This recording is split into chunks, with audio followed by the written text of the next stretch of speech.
प्रत्येकाला वारसहक्काने संपत्ती मिळतेच असं नाही बाळा. काहींच्या वाट्याला येतात जमीन, घर, दागिने, तर काहींच्या वाट्याला येतात कर्ज, अपूर्ण स्वप्न आणि जबाबदाऱ्या. काही वारसे मालमत्ता देतात, तर काही वारसे परिस्थितींना दोन हात करायला शिकवतात. आणि ज्याच्या पाठीशी स्वामी उभा आहे त्याला मग कसली चिंता. अरे तुझा वारसा स्वतः स्वामी बनून तुझ्या सोबत आहेत.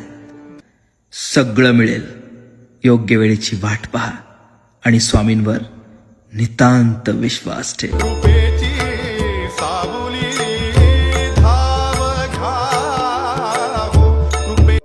प्रत्येकाला वारसहक्काने संपत्ती मिळतेच असं नाही बाळा. काहींच्या वाट्याला येतात जमीन, घर, दागिने, तर काहींच्या वाट्याला येतात कर्ज, अपूर्ण स्वप्न आणि जबाबदाऱ्या. काही वारसे मालमत्ता देतात, तर काही वारसे परिस्थितींना दोन हात करायला शिकवतात.